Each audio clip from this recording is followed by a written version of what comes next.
Welcome to Crimepedia. I'm your host once again. My name is Morgan, and with me, as always, is the lovely Cherry. Hello, Cherry. How are you? Hello. I'm looking forward to the next installment of this case. It's a case that I knew of but didn't know of, if you know what I mean. I didn't know the in depth, and where we left off was kind of like the beginning of the end, if you know what I mean. The end of the episode was the beginning of everything that's going to be happening. So it's kind of, yeah. I felt bad doing that, but it was the proper place to No, I think end it the needed to episode. be done. Mhm. Yeah. No, I think it needed to be done because it kind of explained the build up to why this happened. And so you get to kind of understand what the reasoning behind it and how it kind of all unfolded, because otherwise I think if you went straight into it, this is what happened, you wouldn't understand about the logistics and why and how easy it was for them to get in. Yeah. So I think it is important, and it's very difficult with cases that we do to get everything into like a 45-minute or hour episode. Yeah. It is very difficult, and when you're looking at something so thoroughly, because obviously each case deserves the research, it deserves all the information that you can get in. It's very difficult to be able to contain that into a specific time, because there is quite often in cases so much that you need to understand to see why things happen and how they happen. So it is, it's very difficult to get all the information in there. And in all honesty, this case really has four main players, right? You have, of course, the Israeli athletes and the coaches, judges. You have the Palestinian terrorists. Then you also have the West German government, and then the Israeli government. So there's a lot that goes into it. I think a lot of times when you do hear this case, it's very, very simplistic. You know that Israeli athletes were taken hostage. You know, I don't want to ruin it if you don't know stories, but what people know about this case is the basics. So with this one, I felt like we need to kind of dive into it. We need to kind of explain it more, because it's more complex than just a story of hostage taking. Yeah, no, I agree with you. But I completely agree. I think you need to kind of do it, don't you? Yeah, but with part 2, we're done with the background. We're just after 5 a.m. on the morning of Tuesday, September 5th, 1972. And this is part 2 of the Munich Massacre. 50 years ago, the games of the 20th Olympiad were marred when 8 Palestinian commandos scaled the security fence surrounding the Olympic Village and attacked the Israeli team compound. For nearly 20 hours, the world watched and waited as the lives of 11 Israelis weighed in the balance. This is the story of how poor planning, a lack of foresight, and ineffective leadership led to tragedy. This is Crimepedia, and this is the Munich Olympic Massacre. This is an ITN news flash from the Olympic Village in Munich, where early this morning armed Palestinian guerrillas raided the sleeping quarters of the Israeli team. Hier ist ITN mit einer Sondersendung aus dem Olympischen Dorf in München. Heute Morgen haben bewaffnete Palästinenser mehrere Geiseln. Good afternoon. I'm Jim McKay, speaking to you live at this moment from ABC headquarters, just outside the Olympic Village in Munich, West Germany. The peace of what have been called the Serene Olympics was shattered just before dawn this morning, about 5 o'clock, when Arab terrorists armed with submachine guns, faces black. Jim, I am almost directly over the Israeli building. It will be a famous number before long. It's building 31. It's on Connolly Street. 4 and 5 o'clock this morning, a group of Arab Palestinian terrorists rushed inside the building, killed the coach of our wrestlers, Moshe Weinberg, and took his hostages. Obvious that something quite serious was going on out there. Entire areas ringed off by troops, heavily armed troops with dogs, keeping everybody away. We tried to approach, was stopped by one of the guards with a machine gun. I just got your final word. When I was a kid, my father used to say, our greatest hopes and our worst fears are seldom realized. Our worst fears have been realized tonight.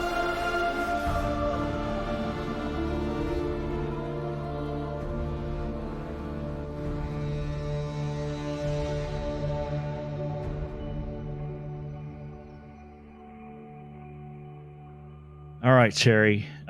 We left off last episode at 5:10 a.m. when the Black September commandos had given the authorities the list of their demands. Now, by this point, 2 members of the Israeli Olympic team had been killed and another 9 had been taken hostage. Munich chief of police Manfred Schreiber at this point had put together an informal crisis team to manage the situation on the ground.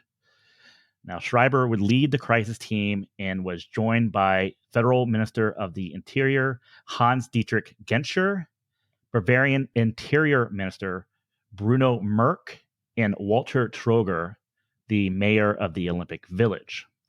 Now, because the gravity of the situation, a call was placed to West German Chancellor Willy Brandt and Foreign Minister Walter Scheel in Bonn. Now, Scheel would contact Elisha Ben-Horon, Israel's ambassador to West Germany, who in turn immediately contacted Israeli Prime Minister Golda Meir.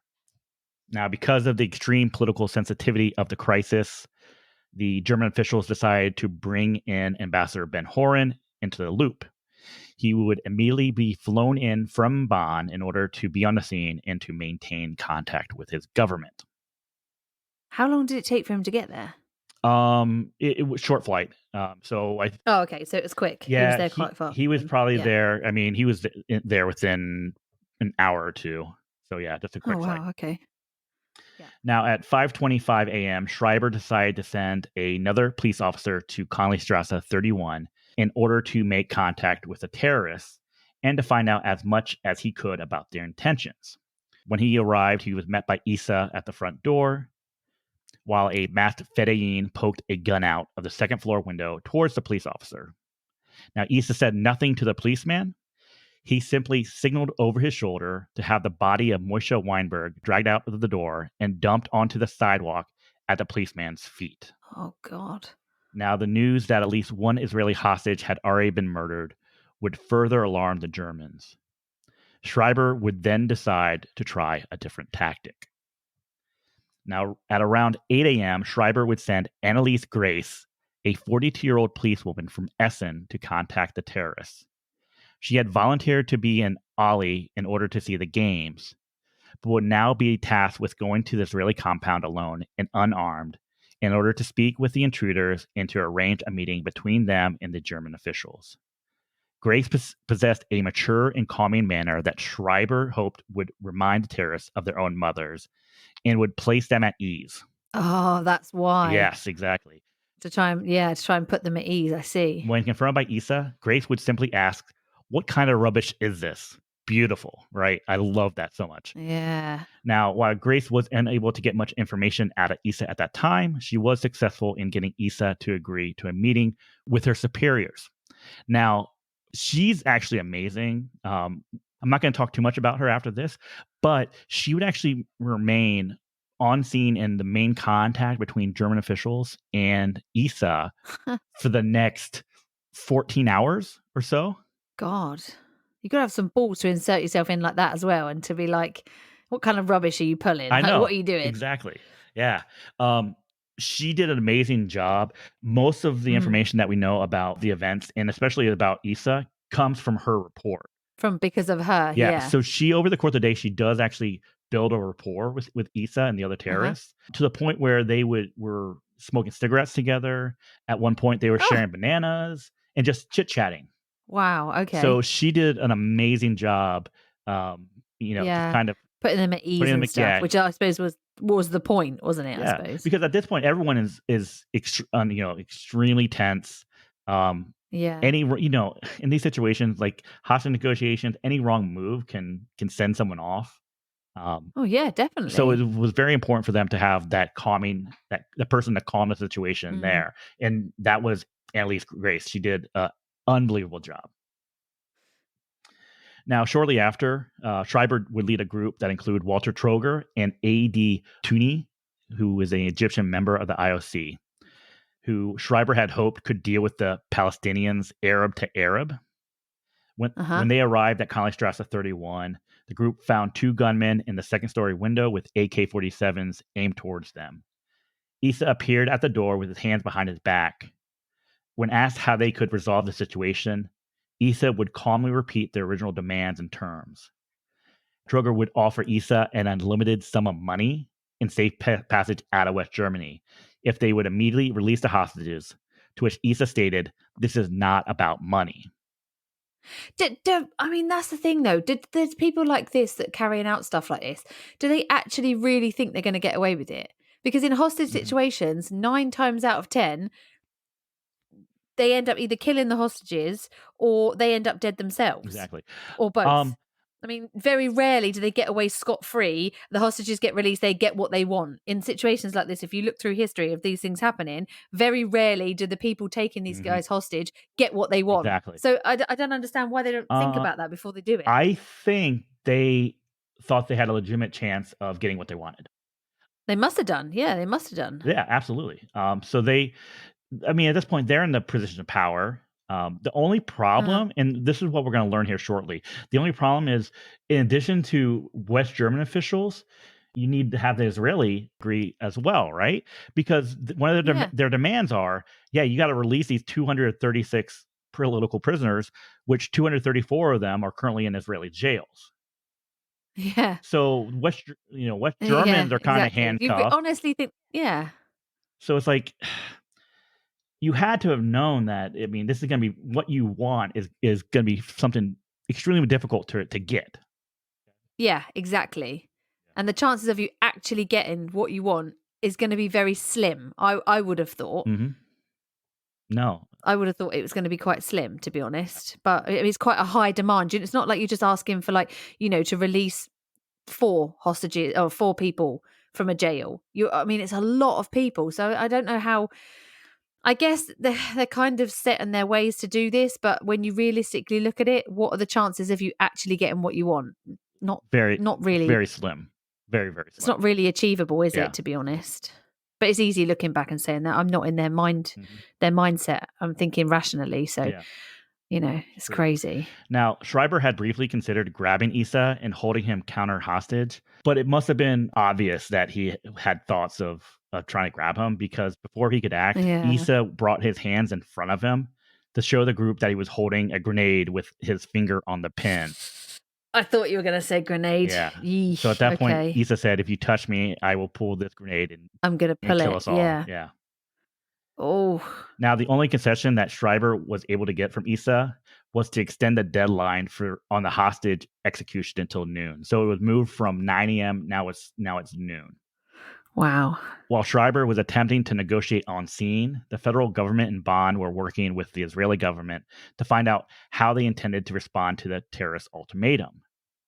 While there was hope that the Israelis would cave in, Israel's response turned out to be what the Germans had feared.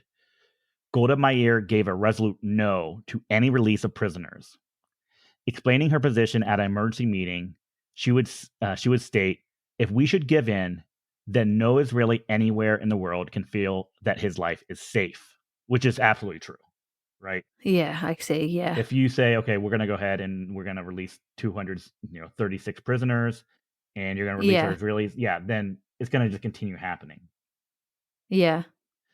She would also provide Ambassador Ben-Horon with operating principles that he was to share with the German. These principles were: 1, Israel would not bargain with the terrorists. 2, West Germany was responsible for the safety of the Israeli hostages and must use whatever means necessary to secure the release. And 3, Israel would support a promise of freedom to the terrorists only if that brought the immediate release of the hostages. So the Germans are really kind of pushed into a corner. Push it, yeah. They haven't really got much. Oh, they haven't really got much choice, have they? To be honest, you're negotiating with a group who they have one sole goal, which is to get the release of 236 prisoners. It's not going to happen, and so your task was negotiating with people who want something that will never happen. They're not going to be able to give them. Yeah. That's right. Yep. Now, the Israeli government would also request that the Olympic Committee halt all competitions until the hostage crisis could be resolved. But IOC president Avery Brundage, he was 84 years old, very last Olympic Games, was not interested in allowing the crisis in the Olympic Village to disrupt the progress of the Games. Oh, yeah, because that's priority. Oh, for him it was, yeah. That's a priority. All these people, all this hostage situation is going on, but the priority is to not disturb the games that are going on. It's Exactly, yeah. ridiculous. So Absolutely ridiculous. in the history of the modern games, play had never been interrupted once. On the morning of Tuesday, September 5th, while this all was going on, competition was resumed as scheduled with a volleyball match between West Germany and Japan being played. So basically, at this point, everything outside of this little corridor in the Olympic Village, everything was going on as normal, okay? Okay. Now, also with the blackout of information regarding the events happening at Strasse 31, many athletes had very little idea of what was occurring at the Israeli team compound. Most of these athletes would go on with their normal days, not knowing of the situation happening a short distance away. Wow. There's actually video of this where cameras, like television cameras, would go from scanning, the Israeli compound and showing terrorists like a door and then windows and like kind of like just moving the cameras ever so slightly to another location, and you would see athletes sunbathing and like playing games and just having going on with their normal life. But that's what I'm going to say. It's not their fault. They had no idea what's going on. No, they had no idea. Of course, no. And outside of this, outside of the small corridor on Strasse and the beefed up security around the Olympic Village, they had no idea that something was going on. Like, I think they had heard like there might be like some sort of event going on, but they didn't know how bad it was. Wow. Now at 10:45 a.m., Manfred Schreiber would call journalists to the Olympic Press Center in order to read them a prepared statement on the hostage crisis. In his statement, which was full of misinformation, Schreiber would tell journalists that one Israeli hostage had been killed and between 9 and 16 hostages were still being held, one of whom was known to have been wounded. He would identify the terrorists as Egyptians who numbered between 6 and 21. Oh, no. Now, when pressed by journalists for further details of the situation, Schreiber simply got up and left the room. So outside of the prepared statement, he would not answer any questions. He wouldn't go into further detail. I suppose he can't really, can he? Because he's going to get fired at whatever he says. So I guess sticking to the prepared statement is safer for him. Because otherwise, if he gets something wrong, it's going to come back on him that you said this. So I suppose it's easier sticking to the easier way for him, I guess. It is. Frustrating, but it's easier. It is. Now, in order to gather better information on the crisis, many journalists attempted to sneak into the village. However, by the time they received word on the hostage crisis, all gates to the village had been closed and were heavily guarded by armed police. Okay. Journalists are a different breed, aren't they? You've got a massive, great big terrorist thing going on. Oh yeah, let's just go in there and report because I want the scoop on it. You've got to be crazy to be a journalist. It's crazy because look. So in addition to the guards around the fence, tanks and armored personal carriers also took up positions down the street from the Israeli compound. But despite the heavy police presence in and around the Olympic Village, some journalists were able to actually find their way inside, including ABC reporter Peter Jennings, who was able to take up residence in the 6th floor of the Italian team headquarters, just 50 yards away from Strasse 31. Wow. So he was right there. He's basically normal people want to get out. Normal people want to get away from that sort of situation as far as you can get, but no. But to be honest, for ABC, having Peter Jennings being able to get into Olympic Village was probably was a huge, I'll use the word coup for them. Peter Jennings was actually at the time was ABC's Middle East correspondent. So he was aware. He knew who Black September was. He knew about the situation between Palestinians or Arabs and Israelis. Yeah. If there was anyone to get into the village, he was probably the best person to get in because he knew about who they were and what they were about. Interesting to note, he actually got recruited to go to Munich as a way to get a quote unquote vacation. So his boss at ABC News said, "Hey, how about you leave Beirut, go to the Munich Olympics, have like 2-week vacation. It'll be easy. Don't worry about it." And then all of a sudden, this happens. The conflict shows up at his door, and he's right there. Yeah. By late morning, a massive crowd had assembled just outside of the Olympic Village. Thousands of spectators armed with portable radios and cameras had taken up positions outside the village and within 100 yards of the Israeli compound. At one point in the late afternoon, it was estimated that anywhere between 75,000 to 80,000 spectators were outside the fence watching what was occurring. Why would you go and do that? It became a spectator sport for a lot of people. Yeah, why? It's crazy. Get away. That is 80,000. People are weird. 80,000 people just watching a building and watching. 80,000 people. I mean, you're not talking just a couple of thousand. 80,000. You're talking people. Like a sports arena full of people. I mean, that's ridiculous. Exactly. Well, yeah, it is, because the Olympic Stadium held 80,000 people. So basically, it was. I was about to say, what was the capacity of 80,000? Literally every single spectator was out watching what was going on. Seriously, yeah, it's absolutely insane. That's crazy. It's absolutely. So this is yeah. This hostage crisis that was occurring at Königstrasse 31 would become the first globally televised act of terrorism when at 1 p.m. ABC television, which was covering the games for many other foreign networks, began what turned out to be nonstop coverage of the Munich tragedy from a studio just 100 yards from Königstrasse 31. Yeah. So the actual press center and where the television networks were being stationed for like their in-studio coverage was at the very end of Königstrasse. Many of them were able to just go up to the roof, put a fixed camera right on the building. On it. So this was in view of everyone. Everyone could see what was going on. But then also, the terrorists could see what was going on because they've had to just watch it on the news. So they've got an inside scope as to where police are, what's happening. That's crazy. Why do the media do it? You brought up a very good point, because in a little bit that is going to come into play. You're absolutely right. You're absolutely right. Now, throughout the morning and afternoon, Schreiber and his team were able to be granted a total of 5 deadline extensions. They did this by convincing ISA that their demands were being considered and that Israeli officials were reviewing the list of 236 political prisoners that they demanded to be released. Now, this gave the West Germans time to plan potential rescue operations. The first attempt would happen at around 2:18 p.m. when Schreiber and Walter Troger approached the compound along with 2 police officers dressed as chefs, carrying 4 large boxes of food. Okay. Oh, no. Genius. Well, you think it's genius, but didn't work. One of the chefs was the leader of the Munich police attack team that Schreiber thought might be used in assault on the building. The hope was that the terrorists would be unable to carry all the boxes themselves and would request help from the chefs, enabling them to enter and assess the situation in the apartment. However, to their dismay, ISA would slowly carry each box in one at a time.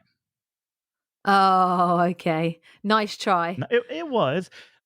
Yeah, good thought. But to be honest, like if you see there's video of these guys dressed as chefs, and you look at them, you're like, this is what police think chefs should look like.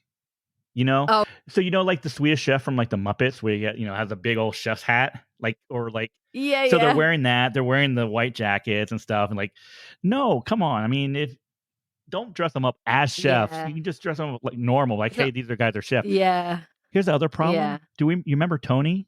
What was he hired as in the Olympic Village?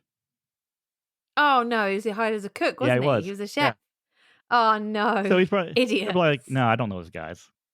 I don't know him. Yeah, I've never. That's not how they dress usually. Yeah. Isn't that crazy? Serious. Now, one of the issues with German rescue attempts is that they did not have a counterterrorism force in West Germany. There was no counterterrorism force, and their security forces had no training in situations like the one that they had faced. Okay. Now, Israel did have a special anti-terrorist squad whose assistance had been offered to the Germans and were placed on standby. Despite the squad being one of the few military units in the world trained in counterterrorism and hostage arrestage, the West German government rejected the Israeli offer of help. They refused their help? They refused their help. Okay. Thinking that they could resolve it themselves. They could do it themselves, yeah. It's absolutely insane. So in West Germany, they had no counterterrorism group. They had no... they had quote unquote special attack forces, but it's not like SWAT. They didn't seem very prepared. Yeah, exactly. They don't seem very prepared. They're not prepared at all. They were not prepared to handle any of this. any of this. Now, at 4:35 p.m., and with another deadline soon approaching, nervous tension between the Palestinians and German officials began to grow.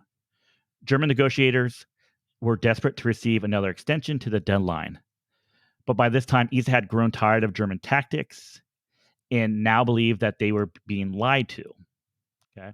Right. Now, fed up with the deadlock, Issa would state that one of the hostages had suggested that the entire group should fly to Cairo and resolve the crisis from there.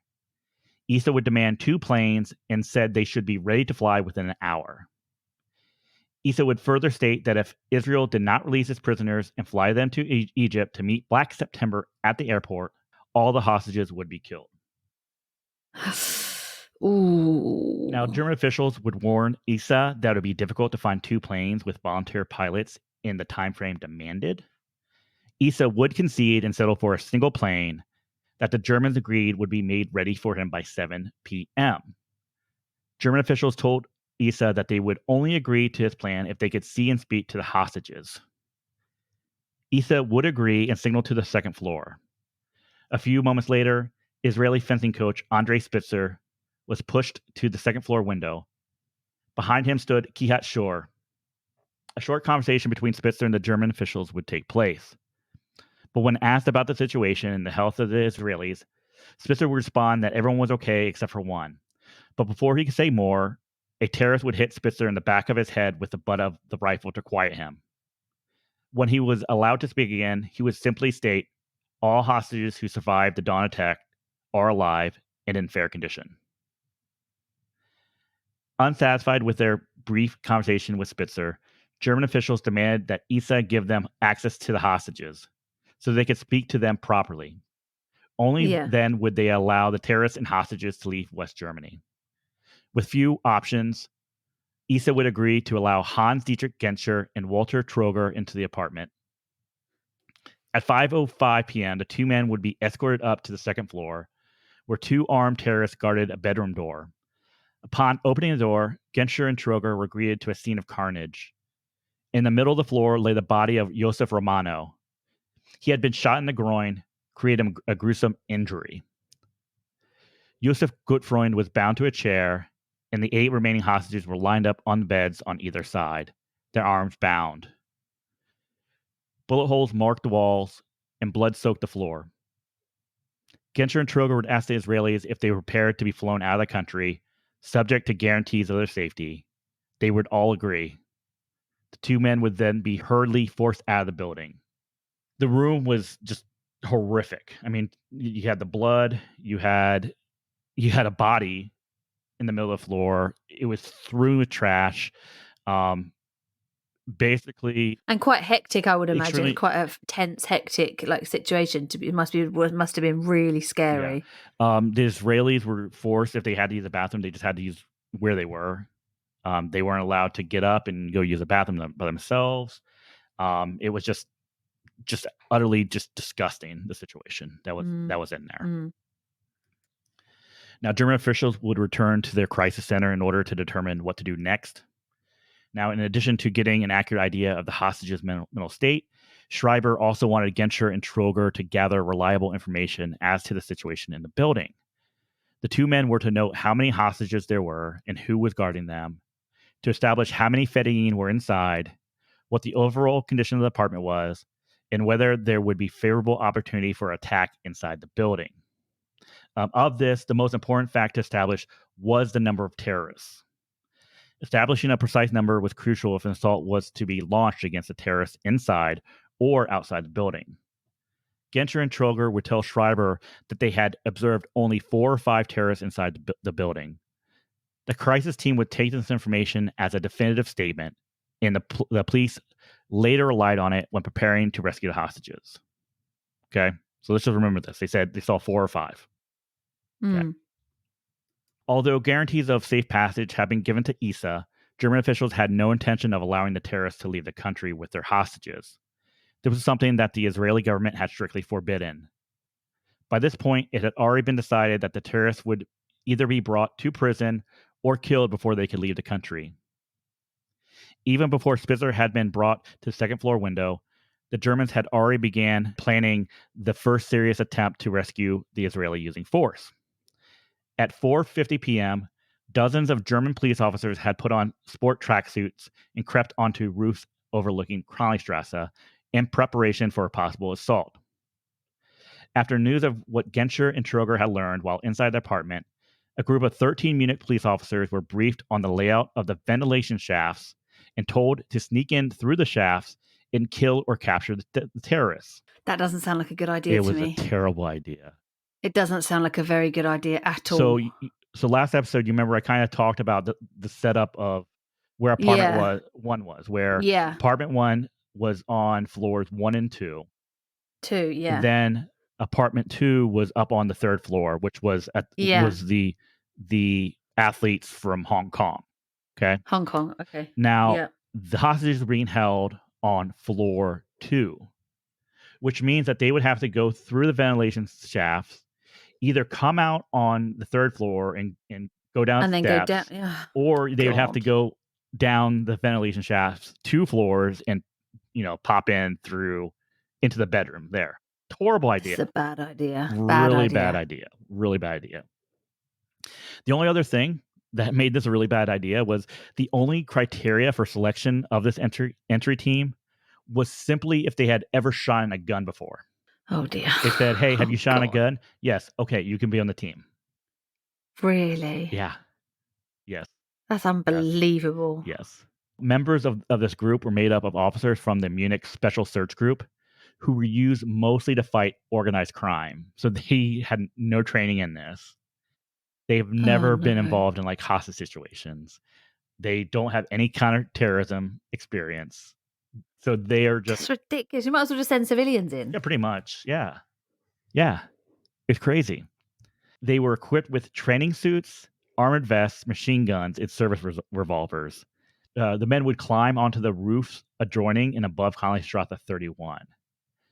Only after receiving the keyword sunshine were the men to make entry into the apartments using the ventilation shafts and free the hostages. This is not going to work. This is not going to work. I can already tell this is not going to work. So while they knew where to come out from the shafts, the group had no idea about this exact location of the terrorists. Wow. No floor plans, no nothing. No. Oh, God. You might as well just be... Oh, I don't believe this. The other thing that they did not know was that there was a television camera crew that had set up on the roof of the East German team compound. No. Directly across from Königstrasse 31. Which means they can see everything. Yes, they were broadcasting the police teams moving into positions live across the world. Man. Did they not think that the terrorists might be watching this on the television in the athletes' room? The terrorists were watching the commander team set up for the assault. Of course they are. As there were both radios and televisions in each of the athletes' rooms. Which is what you would think. It's a clever thing to do. It's going to be on the news. You'd have the news on. You'd have the TV on. You'd have the radio on to see what they're doing. Wouldn't you cut power, anything to the building? Yes. So they've got nothing. Yeah. So this is okay. So there was localized cable television within the village, right? Which would show sporting events from different, of course, different facilities. So they cut those cables, so they couldn't access or they couldn't watch those channels. But this is 1972. Most television was over the air. So they didn't cut power, so they were able to watch anything that was being broadcast over the air. Surely you would have cut power. You would have blocked all the exits. Mm-hmm. Yeah. Man, so crazy. As the police were setting up and preparing, they were in position, ready to get into the shaft. They had unscrewed the covers of the ventilation system, the vents. And they're just waiting for this word sunshine to happen for them to go in. But as they were don't tell me one of them's going to be too fat to get in or something, and they've just picked a fat guy. And oh my God! Could you imagine? That'd be terrible. It sounds like the kind of catastrophe thing that they're. I'm expecting you to kind of say something like that, like one crawled through it and fell down and made a massive bang and got everyone killed. Luckily for the police officers, the the keyword sunshine never came, because the terrorists would actually be seen scanning the rooftops, checking for police officers. So they would get down on their hands and knees, like on the balcony, like kind of looking up, peering up to see them. Then shortly after, Issa would once again appear at the front door, threatening to personally kill 2 hostages out on the middle of the street if the assault team was not immediately withdrawn. Now, with no choice but to comply, Schreiber would order the withdrawal of the police officers at 6:10 p.m., which is a good thing, because it would have been a slaughter. It would have been a massacre. It would have been. Yeah, it would. It would have been. Yeah. It would have been. It was not a good plan. No, it was never. It you probably never find the hostages would have died. Plus, the police officers would have died too, or the people they're sending in. Yep. Now, after the failure of this operation, German officials decided that a rescue assault within the Israeli compound was impossible, and that the termination of the crisis would have to occur when the Palestinians were outside the building. The planned assault would now have to occur when the terrorists made their way to the plane that they had demanded.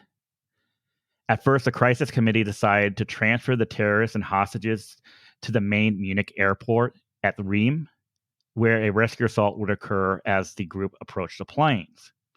But let's be honest, this would not have been a good plan, because this is a public airport. Oh no! And it just there's no way to secure it. Now, German officials would smarten up and would quickly change the location to Fürstenfeldbruck, a seldomly used air base 16 miles from Munich. Why don't they just get them there and blow them up? Oh, at the air base? At the airfield. Yeah, so that's the plan. At that point, that's the plan now. Yeah. Yeah. As they get there and they're about to board the plane that's going to take them, they just blow it up. Well, what are you going to do about the hostages? Oh, they're taking the hostages with them. They're taking the hostages as well, yes. Yeah. Yep. Yeah. Now, deciding against taking the group to the airbase in buses, the crisis committee had decided the terrorists and hostages would be flown into helicopters, where they were told a jet was waiting to fly them out of the country. By 7:20 p.m., helicopters were ready and waiting in a grass pitch behind the administrative building to transport the terrorists and hostages from the Olympic Village to Fürstenfeldbruck. So why don't they, when they get to the airbase, why don't they shoot them all with tranquilizer darts, including the hostages? Shoot the whole lot of them with tranquilizer darts, so they're all knocked out, and then just pick out the. I'm sure. I mean, logistically, I don't know how easy that is, but if they've got marksmen there that are able to shoot guns, then surely they can shoot tranquilizer darts at everyone. Just barrage them with tranquilizer darts, knock them all out, and then you don't kill any hostages. Well, that would work if you would have to basically take everyone out in one fell swoop, right? Yeah, but if you've got enough, in order for that to work. Yeah. There is a reason that I'm going to talk about why that would never have worked, and we're gonna get to that very, very shortly. I mean, it's a good thought. Yeah, just take a lot of them out. If you've got a whole firing squad, instead of just like taking them out with bullets, you take them out with tranquilizers, so that you don't actually kill or hurt the hostages. There's a very specific reason why that would not work, and it kind of it kind of points once again to the ineptitude of the German officials. Oh, okay. And if they would have done that, it would not have changed the outcome. Right. Okay. But we'll get that here in very shortly. As the crisis committee began to finalize the assault, a new plan began to emerge. Officials began to think that it could be possible to convince Issa that in order to reach 2 helicopters, him and his men, as well as the hostages, would have to walk 180 yards through the parking tunnels underneath the Olympic Village. Now, 5 snipers could be positioned in the tunnels and annihilate the terrorists. When presented with this proposal, Issa demanded that he be allowed to walk the route first. As Issa and German officials started walking, German police snipers were lying in the side streets of the underground tunnel, some attempting to crawl away as the group approached. So, oh no! So he sees them. Now, after walking the full length of the tunnel, Issa would reject the proposal, stating that he wanted a bus to take the group to the helicopters, to which the officials reluctantly agreed. The planned assault was called off, and the 5 police snipers were redeployed to Fürstenfeldbruck. Now, at 10 p.m., a large dark green bus was parked outside the basement door to the Israeli building. A few minutes later, an armed terrorist darted out the front door and began scanning the area. Blindfolded Israelis were then led out the door in groups of 3 and loaded onto the bus. After the short drive to the waiting helicopters, the terrorists began to transfer the Israeli hostages onto them. For the first time, German officials were able to get an accurate count of the number of terrorists. All day, the Germans had thought that there were only 5 Palestinians in Kalistrasse 31, but they now knew that there were actually 8. 8, yeah. At 10:21 p.m., the 2 helicopters took off from the Olympic Village and made their way to Fürstenfeldbruck. They would soon be followed by a 3rd helicopter, which carried members of the crisis team. The flight from the Olympic Village to the airfield would normally take about 10 minutes, but the crisis team had ordered the helicopters to take a looping route so that the German officials in the 3rd helicopter could arrive first. Now, while the 3 helicopters were in flight, the final preparations for the assault were being made at Fürstenfeldbruck. A Lufthansa Boeing 727 had been parked on the runway with its engines idling. 17 officers who had previously been part of the aborted assault on the team compound had been transferred to the airfield, and they were asked to take positions in the plane, poorly disguised as flight crew, and attack the terrorists if they managed to reach the plane. No. So when I say they're poorly disguised as flight crew, they are able to find enough jackets for them, but they didn't have the proper pants on. They didn't have proper shoes on. In addition to that, this is rubbish. They were wearing bulletproof vests that were obvious underneath these jackets. Okay, they're crap at this, aren't they? It's really, really bad. It's really bad. The 5 snipers who had been at the Olympic Village in the underground parking tunnels, these 5 snipers. Now, once again, the thought was that there would be 1 sniper for each terrorist. Okay. Were positioned in 3 locations surrounding the planned helicopter landing spot. Snipers 3, 4, and 5 were ordered to lie flat on the roof of the control tower with their guns aimed down towards the terrorists. Sniper 2 was told to position himself outside, behind, and to the side of where the helicopters were to land. He would end up taking position behind a low, when I say low, this is a 1-foot high wall and a grass field to the rear of where the helicopters were to land. So he was protected by a 1-foot high wall. This couldn't get any worse. This is an absolute, just an abomination. This is absolutely ridiculous. Spoiler alert, it's going to get worse.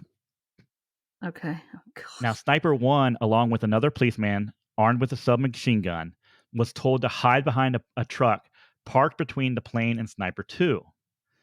The plan in place was for 2 terrorists to leave the plane after landing and check in the waiting plane. The 5 snipers were then to kill the remaining 3 terrorists, while the police officers on the hiding plane were to capture or kill the first 2 terrorists. You can make this up. It's ridiculous. No one notified those at the airfield that there were 8 terrorists and not the 5 that were expected. This is just stupid. Absolutely stupid. It is very stupid. I tell you what, you could have given this to a bunch of high school kids and they would have made a better job of this. Seriously. It only gets worse from here. It only gets worse. Oh, even worse. Yeah. Oh, okay. Now, can it get any worse? It can. As the 2 helicopters carrying the terrorists and hostages made their approach to land, the 17 officers on the plane began to feel as though the mission was far too dangerous and took a vote as to whether or not they should abort. Let's just leave. All 17 police officers, feeling as though it was a suicide mission, voted to abort and left the plane just as the helicopters were touching down. I don't blame them, though, to be fair, because it is a suicide mission. Oh, because I don't blame them. They were on a plane. It's 100%. They were in a confined location. There was nowhere for them to hide. No. The plane was full of gas. All it took was 1 grenade to kill them all. Yeah, exactly. I don't blame them. They would have died if they didn't leave that plane. Yeah. They would have died. Of course. Yeah. With no time to formulate a backup plan, officials would continue on with the rest of the plan, knowing that the terrorists had to be stopped before reaching the plane. Let me just say, obviously it's very easy for me to sit here and say they should have done this, they shouldn't have done that, because obviously I'm not under pressure with a hostage situation like this. And I would imagine that it would be a huge amount of pressure. Mm-hmm. And obviously this is unfolding minute by minute as they're going. And okay, yeah, you're not going to make the best decisions, but I think that there were huge mistakes made in this that shouldn't have been made. They should have been prepared for something. They should have been a lot more prepared. Well, let's put it that way. They should have been a lot more prepared. Put it this way. I would say in most situations like this where you have sniper teams, they prepared one sniper for one terrorist. In most situations, you would want to prepare at least 2 snipers per terrorist, right? Yeah. So at minimum, if they thought, okay, there's 5 terrorists, they should have at least 10 snipers prepared to go, okay? Yeah. They should have been a lot more prepared for this. There's a lot of mistakes that didn't have to have been made, so, but I do understand looking back at this, it's all well and good me saying, oh, you should have done this, you should have done that, because I'm not sitting here under pressure. There's more mistakes that are about to happen, I'm about to talk about. So you're absolutely correct in saying that this stuff should not have happened. So you're not wrong. I know you can sit here and say, I'm not in a position to say what they did was right or wrong. What they did was in this whole situation was a complete farce. It was a complete farce. Yeah, definitely. It was horrible. Okay. At 10:40 p.m., the 2 helicopters landed directly in front of the control tower, roughly 100 yards away. Inadequate lighting made it difficult to see the terrorists as they climbed out of the helicopters. Yeah. Germans had brought in floodlights in order to light up the area, but there were far too few. One set had been used to illuminate the Lufthansa jet, and 2 were used to light the helicopters. The rest of the airfield was pitch black. This caused serious issues for the sniper teams, as they were not given high-powered precision rifles, and they were not equipped with infrared sights. Some of the rifles they were using didn't even have telescopic lenses on them. So if you could imagine the scene, you have lighting on one side of the control tower, lighting on another side of the control tower, kind of facing the same way. It's casting horrible shadows everywhere. Yeah. Everywhere. That's ridiculous. Right? Absolutely ridiculous. Now, the helicopters, too, had caused issues for the German snipers. The helicopters were supposed to land with more distance between themselves and the idling plane. Also, the helicopters had been ordered to land in a position so that the snipers could see into the interior of the plane. But I'm shaking my head. But instead, they had landed with the front of the helicopters facing the control tower. So the pilots were now directly between the snipers and the terrorists. And the marksman. Yeah. Oh, wow. The positioning of the helicopters would also place Sniper 2, who was behind that 1-foot wall, directly in the line of fire from the snipers situated on the roof of the control tower. I have no words. Mm-hmm. Yep. As expected, Issa and Tony would exit the helicopters and walk the 160 yards to the plane. After arriving at the plane, Issa and Tony would spend a few moments inside before running out and yelling to the terrorists remaining at the helicopters. Now, the snipers, who were not equipped with walkie-talkies, were told to pick a target and that once firing began, to start firing at will. So let's remember, the security guards at the Olympic Village, they were only equipped with walkie-talkies. Yeah. The snipers, and these who are charged with taking out the terrorists, are only given guns. They are not given walkie-talkies. So there's no communication. And they're not even given sufficient guns either. That's correct. Jeez. Now, with Issa and Tony, when they were about halfway back to the helicopters, a German official finally gave the order to open fire.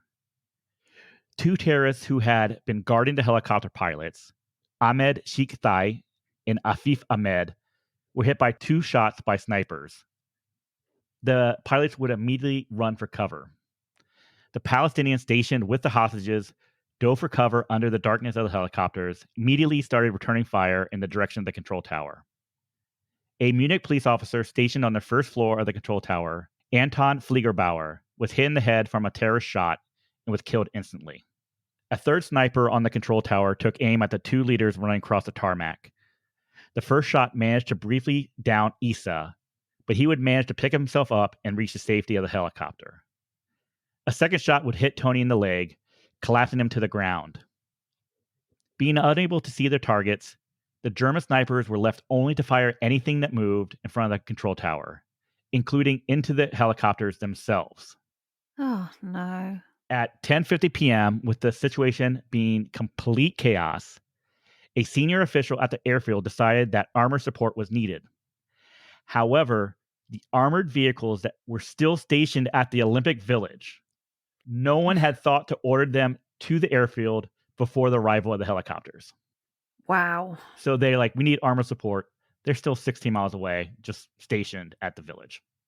Inside the control tower, along with German officials, were two Israeli observers, Zavi Zamir, who was the director of the Mossad, and Victor Cohen.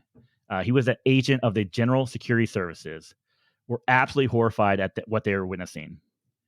Deciding that time was running out, the two pleaded with German officials to allow them onto the roofs with a megaphone to negotiate with the terrorists in Arabic. After reluctantly agreeing, the two would run up to the roof where they asked for the terrorists to stop shooting.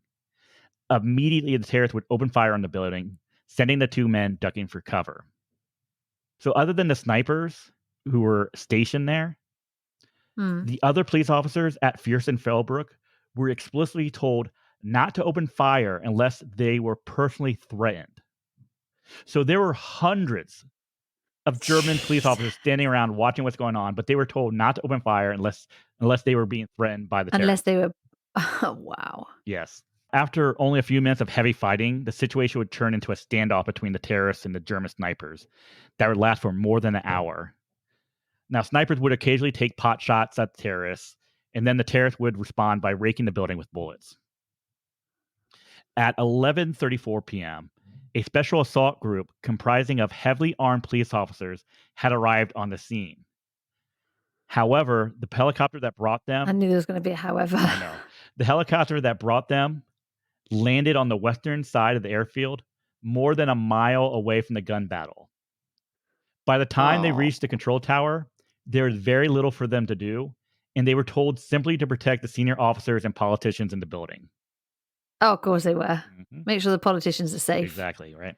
So at 11:55 p.m., over an hour after they had been ordered to the airfield, at least 4 armored vehicles arrived at Fürstenfeldbruck and began maneuvering into position. So it took them an hour and 5 minutes roughly to get there. The problem is that by this point, everybody knew that they had flown the terrorists and hostages to Fürstenfeldbruck. So not only journalists, but basically the spectators had moved to the outskirts of Fürstenfeldbruck to watch what was going on. So all the streets were completely jammed, and there was no security or no policing to prevent the streets from jamming up. So the armored vehicles actually hit armored vehicles traffic. Can't get through. They couldn't get through. Yeah, they couldn't get through. Jesus.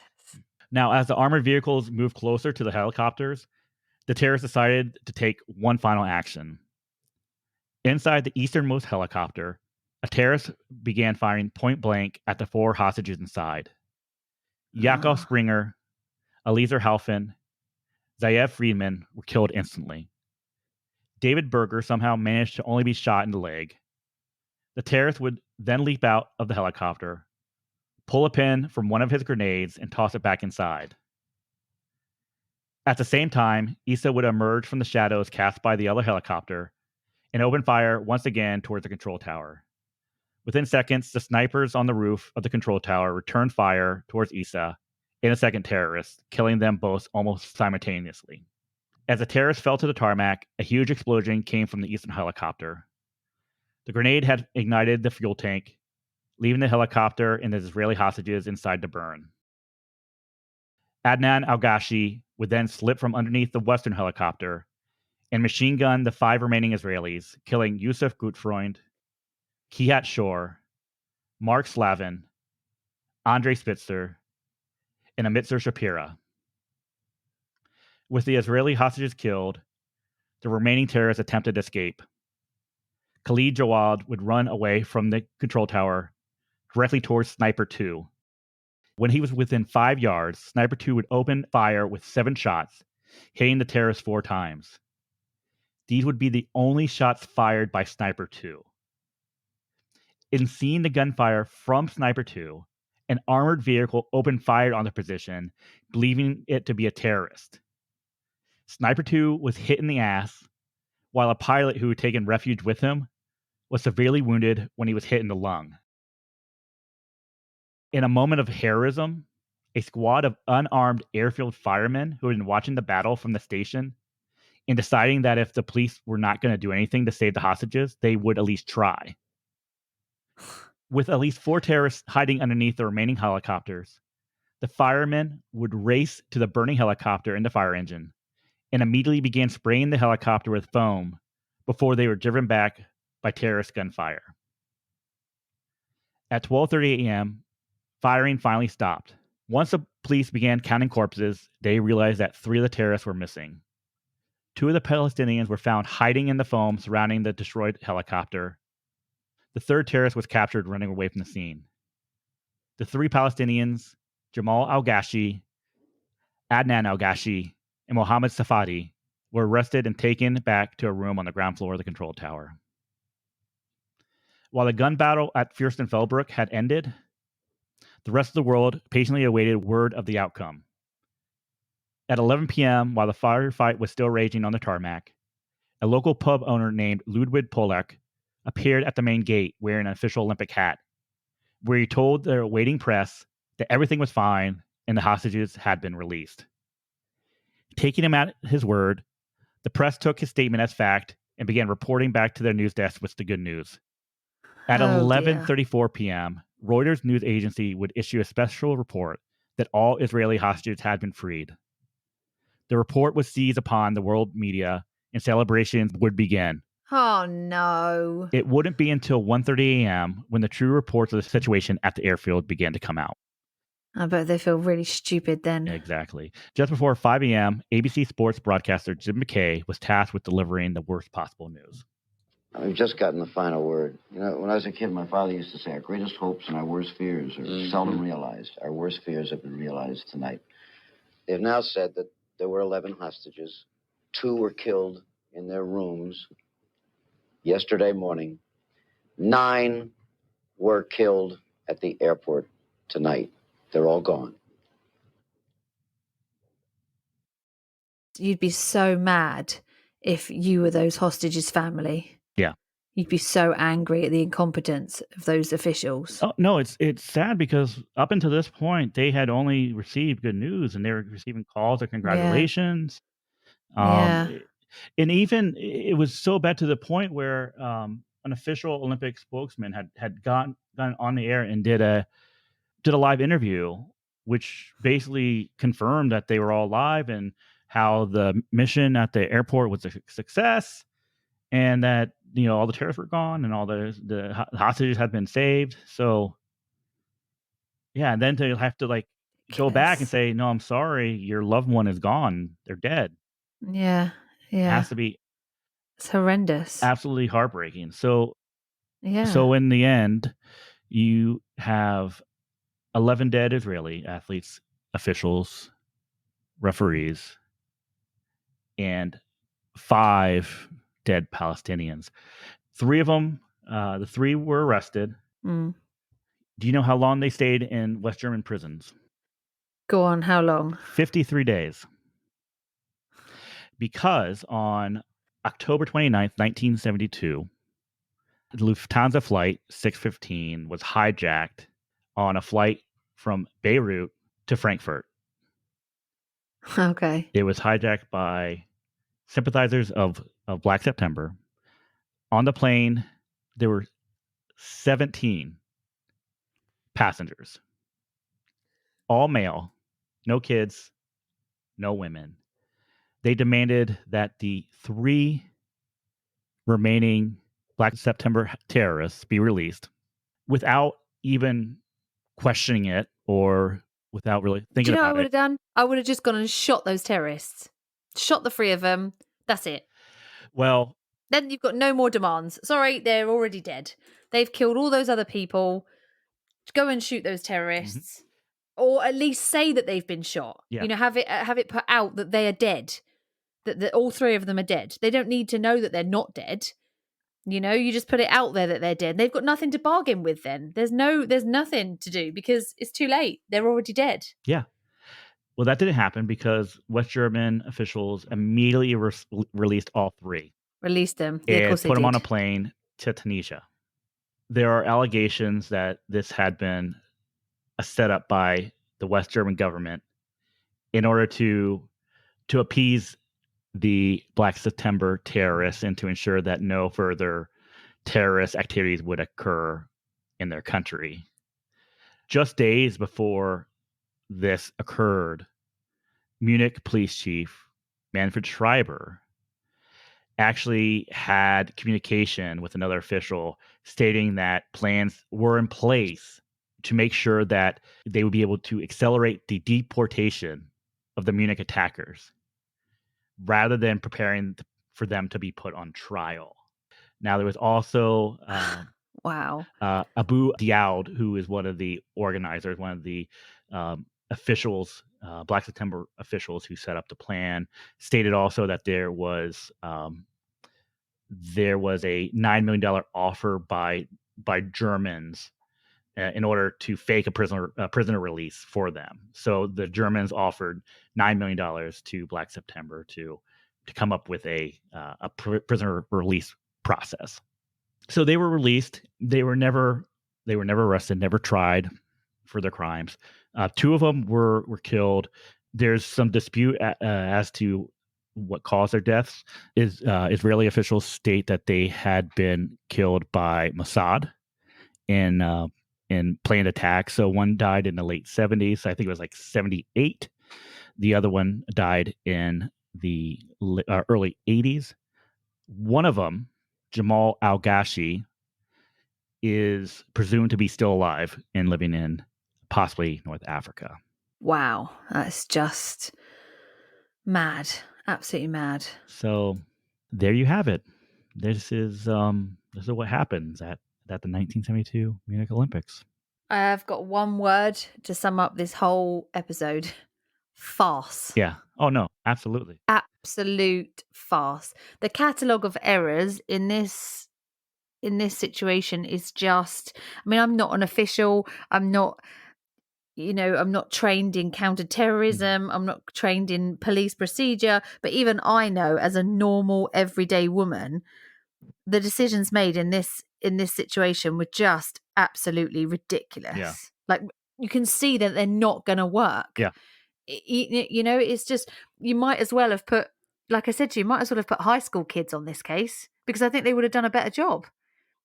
And those poor people who lost their lives because they were just inept. They were just completely unprepared. They were completely undertrained. Mm-hmm. They were just no good. It's insane. Everything that occurred. One thing I didn't talk about was one of the Israeli athletes who escaped. He was actually in apartment 2. He ended up getting to an apartment which was being housed by U.S. athletes. One of them was Bill Bowerman, who was the United States Olympic track and field coach, who, after being told what was going on, got him in. And Bill Bowerman actually contacted the U.S. Embassy to let them know what was occurring in the village and to ask for them to give U.S. athletes, some security. So the embassy actually sent over some Marines to protect the U.S. delegation. Now, instead of talking to Bowerman and saying thank you for what you did, thank you for helping this Israeli athlete and saving him, Walter Troger actually berated him for bringing in armed security into his Olympic village, and for sacked. Desecrating his Olympic games. Did he get sacked? No, he did not. They should have sacked him. He did not. They should have sacked that guy. They should have sacked him. That's ridiculous. Yeah. What a douchebag. The other thing I will mention, so we talked about how they did not immediately cancel the games. They did cancel them by 3:45 p.m. the afternoon of the 5th. On the morning of September 6th, so just hours after the Israeli athletes had been killed, there was a memorial that was held inside the Olympic stadium I think there was about 2,000 athletes that attended, including the surviving Israeli athletes in delegation. There was about 80,000 spectators inside of it. There were speeches by numerous officials.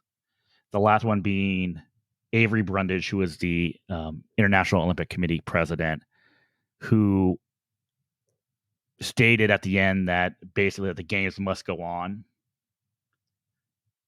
So the game. I mean, sod that. Even the spectators, sod being there with all that happening. Wouldn't you just get out of there? It just happened. I would get as far away from there as possible. I would be gone. There's no way I would still be there. Yeah. That's ridiculous. No, and so so at 3:45 p.m. on the 6th, games were resumed. So they officially paused the game for 24 hours. Yeah, it's disrespectful. It's absolutely ridiculous. The Israeli delegation, of course, immediately left. Yeah, outrageous. Left Munich, went back home to Israel. I would have gone too. Along with the bodies of their 11. That's so sad. Of their teammates. So sad. I mean, there's so many things that went wrong with this, and there's so many things that it could have been avoided. Yes. They should have sacked that guy. All of them. They should have sacked a lot of them. All of them. Ridiculous. It's outrageous. There was no need for this to have happened. No, it's completely preventable. Completely. No need for this whatsoever. It's ridiculous. It's outrageous. It is. It's outrageous. And to be fair, like at the end, Black September saw this as a victory for them. Yeah, of course they did. Because they got their guys released, didn't they? Well, they got the 3 of the guys, right? But yeah, they more importantly, they got for the first time the world really knew or heard the word Palestinian, who they were, in Black September. Yeah, that's right. Now everyone knew who they were and what they were about. Yeah. It's really sad. Really, really sad. It is. It's horrible. It is sad. So I feel for their families so much. And those poor people, they must have been so scared. That's horrible, horrible situation to be in. I mean, it's been over 50 years. There's some injustices that have been occurring since it. So the Olympics never... It would take them until the Tokyo Olympics, the 2020 Tokyo Olympics, which actually happened in 2021, for them to acknowledge what had occurred at Munich. So prior to this, every Olympics, they refused to acknowledge the dead Israelis in the attack on their compound. There were times where people had talked about it on air. I think even Jim McKay during one of the Olympics had mentioned the Israeli athletes who were killed, and he got yelled at. For mentioning them, got told off. Yeah, got his wrist slapped. Yeah. Wow. Even now, I think I just saw. I think German officials finally finalized payments that were to be made to the families of the Israeli victims. So for years and years and years, there was disputes as to what the value of their life was worth, and so that was finally resolved just this year. Crazy, absolutely crazy. No, so I feel for him still. I mean, it's a sad situation. It's a really sad situation. It really is. Well, thank you for that. You're welcome. That's a crazy episode. A really crazy episode. Very, very crazy episode. It could have been a lot longer, but I try to keep it as short as possible for everyone. There's a lot going on. There's a lot going on in it. Well, let us know what you think. Let us know what you think. You can catch us on our social media, mostly Instagram if you want a quicker response. But obviously we're available on Facebook and also our website as well, crimepediapodcast.com, where you can also get access to our merch store. There's loads of merch on there. We're not going to do a dumb criminal this week. I think it's probably not great for this week's one. I think we'll get back to the dumb criminal ones for next week. But for now, be nice, and we will be back next week. And bye.